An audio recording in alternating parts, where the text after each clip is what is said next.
Hello and welcome back to another video in my history of the rolling stock series. Today I will be talking about some more of my favorite trains in the system. The R142, R142A, and the R188. Before I get into this video though, I would like to shout out Sibs the Strawberry for creating my new channel logo along with the badges and emojis you get when you become a channel member. Link below by the way. Go check her out on Instagram.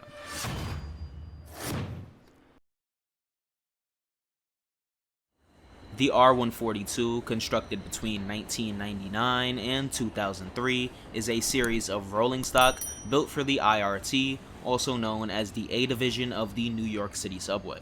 This order came after the previous order of R62 and R62As, which are actually the stars of my last History of video. A total of 1,030 cars were constructed by Bombardier Transportation, now Alstom, to replace the aging Redbird trains, which included the R26, R28, R29, R33, R33S, and my personal favorite, the R36. Now, I got something wrong in the last video. The R62 and R62As were built as single units with half cabs and were retrofitted with full width cabs, so they were not the first IRT cars to be arranged as 5-car sets with full width cabs.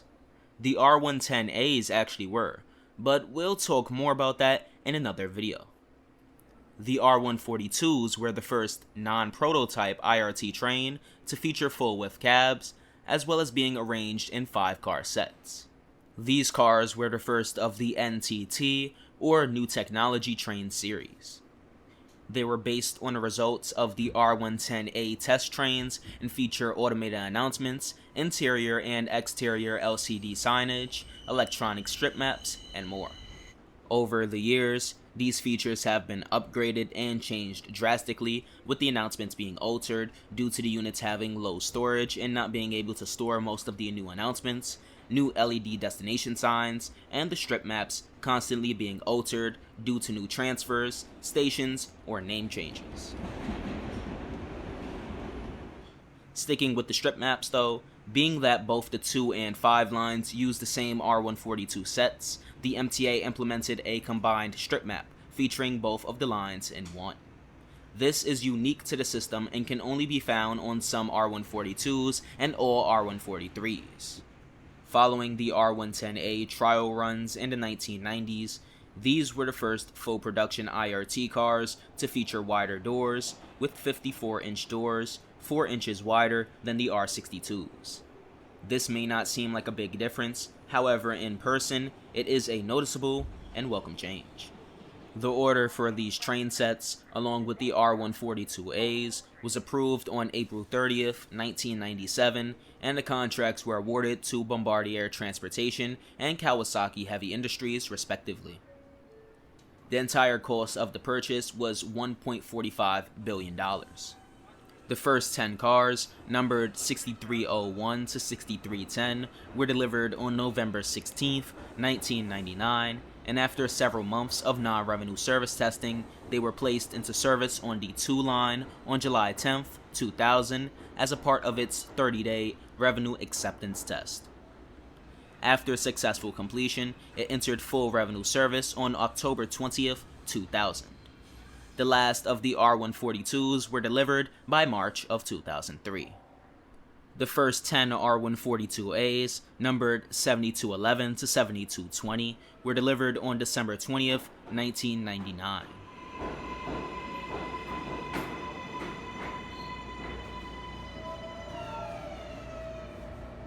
They, like the R142s, went through a 30-day acceptance test. However, instead of being placed on the 2 line, they were placed into service on the 6 line, which is arguably the best line they've ever appeared on.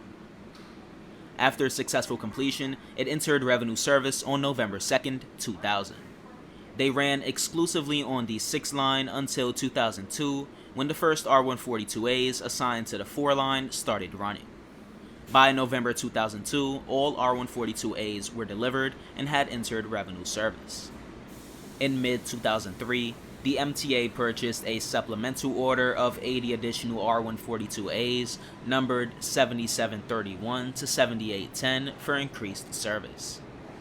All of the cars within the supplemental order were delivered and in service by June 2005, making the 6th line exclusively R142A driven. The R142As, despite looking somewhat similar, cannot run interchangeably with the R142s, due to the trains having different electrical systems. They also feature different LCDs, minor differences in their frontal design, the traction motors, and even more. Despite this, they all share the same key features, such as automated announcements, electronic strip maps, and the formerly mentioned LCD screens.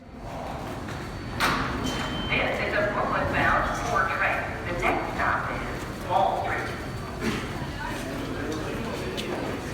Talking about the screens, actually, cars 7691 and 7692 were retrofitted with LCD screens on the interior.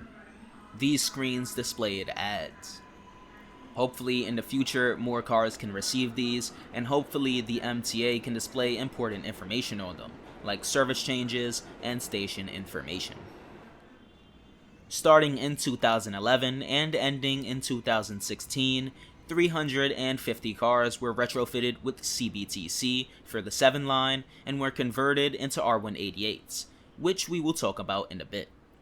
These cars were transferred off of the 6 line in favor for the R62As, which currently run on the line to this day. Between 2016 and 2018, the 6 line ran a combination of R62As and R142As until the last 15 unconverted R142A sets were transferred from the 6 line to the 4 line on May 22, 2018. In January 2019, the MTA proposed midlife upgrades for both the R142 and R142As. These included changes to the HVAC, propulsion, and door systems, along with CBTC upgrades. Most of these upgrade proposals were based on the successful operations of the R188 units running on the 7 line. Talking about the R188s, they, like the R142As, were constructed by Kawasaki. These are basically upgraded R142As. There are 506 cars part of the fleet, 126 of which are brand new. Some of the converted R142A units needed to have a new car added to their set, called a C car. These are trailer cars, similar to the B cars or the cars in between the cab cars. These needed to be added to some of the sets due to the 7 line running 11 car trains instead of the usual 10 car trains found around the IRT. In 2016, some of the cars were upgraded with new LED signs, which displayed green circles and red diamonds for passengers to easily distinguish an express train from a local. This is similar to the LEDs on the R62As currently running on the 6 line. Some R188 cars were also fitted with LCD advertisement screens, replacing the traditional paper advertisements which are usually located there. Here's a funny but mildly annoying story about the R188s. In January 2020, as part of an agreement between the MTA and Comedy Central to promote female actress Awkwafina's TV show, the automated announcements were replaced with joke announcements from Awkwafina for a week.